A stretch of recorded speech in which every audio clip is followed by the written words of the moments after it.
So, Dragon Ball Super, right? It's an okay show, you could say. But it pretty much sucks.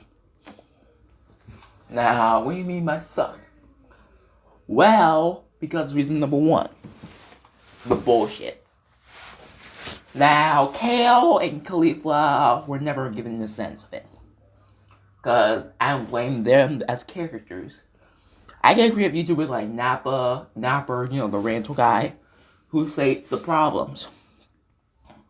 Now, I can say this. Though Kale and Caulifla kiss my wife and stuff like that. I have to say this. They never explain. Dragon Ball Super never explains anything at all.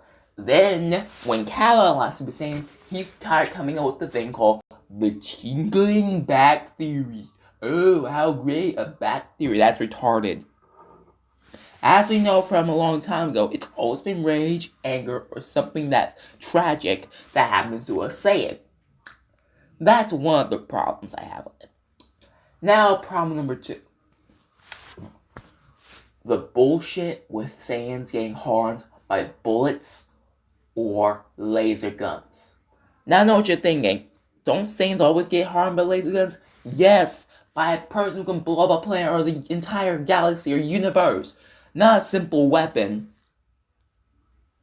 Think about this for a second. A Saiyan would be unfazed by it and just catch the bullet or just let it hit them while the gun just, boop, breaks apart. Like how Superman is from DC, where guns and bullets don't do jack shit against it. Sorry, I had to sneeze. Anyways, I thought I had to sneeze. Anyways, as I was saying,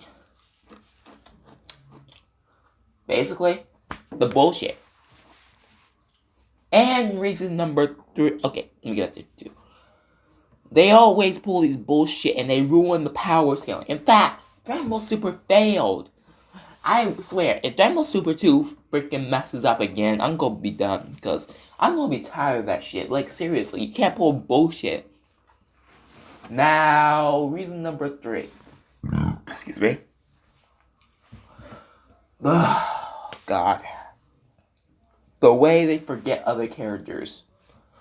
Now, I know you're understanding, thinking, oh, Yamcha, right? I would talk about Yamcha a lot, but no, not just Yamcha. Chiaotzu. Krillin.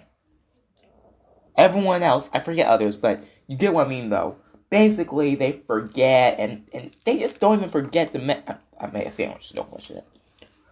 They forget that the fact that the entire cast, they have so many cast of characters. And yet, Dragon Ball Super doesn't use them. In fact, they have so many characters and yet they forget. In fact, remember Launch from Dragon Ball? From what I remember seeing a little bit of it, I think I remember. Now, think about it.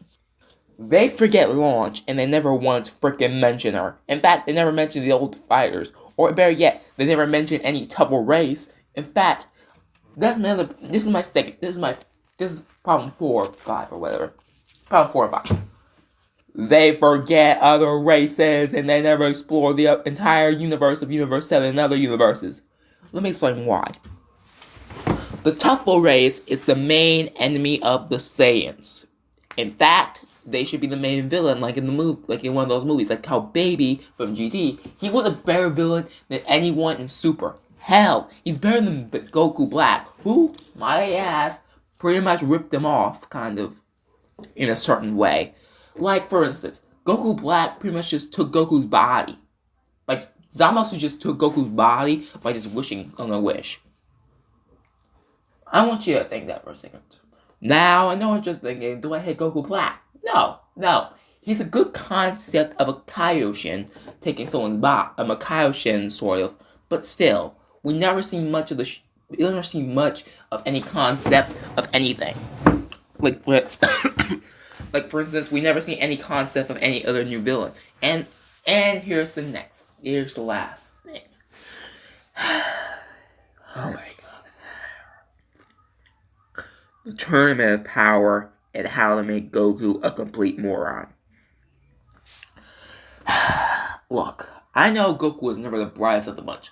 But he was not stupid enough to just be like, oh hey, let's make a wish. He wouldn't be an idiot. In fact, Dragon Ball Super made Goku act like a complete fucking moron. Also, here's another thing. They're making it too fucking kid friendly. It's freaking anime.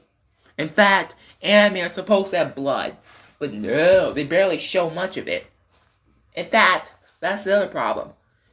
That's the problem with it. They barely go further. Instead of being nervous about it. Who gives a shit? In fact, if their kids are gonna watch, that's the parents' problem. Also, why would Dragon Ball Super even do this shit? Now, if you're going to...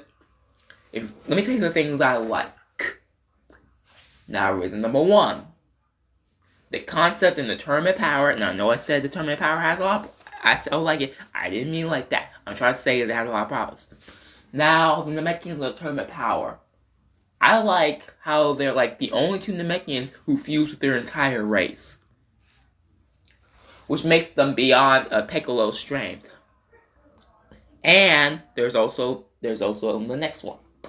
Super Saiyan Blue. Now I know what people say, it's a recolor, yes. But it's its own thing, okay? Yes, it's a recolor, but I say Super Saiyan 4 is still a better design than it. I can say that. I can agree with everyone else saying that Super Saiyan 4 has a better design. And Super Saiyan Blue is still a good design, and I get it's a recolor of Super Saiyan, but still, it's a decent transformation for God Force. And I think there are other things in the next thing. Potara Fusion's alright, but I feel if they want to keep Potara Fusion a lot more superior to the normal Fusion, they should have made it lasted way longer. Like, I don't know, 50 or 70 hours or something longer like that. So that way, or maybe keep it permanent till, keep it on till, till Vegito gets damaged. That's what I think they should have did. Have Potara be the same, but only only diffuses where, where Vegito is battle damage or that they're done fighting. So Vegito will be able to get out fusion without, needing a wish. Okay, so this is kind of the end of the video, so sorry if this ain't that much, but I'm just saying the problems. And the problems with Dragon Ball Super is something.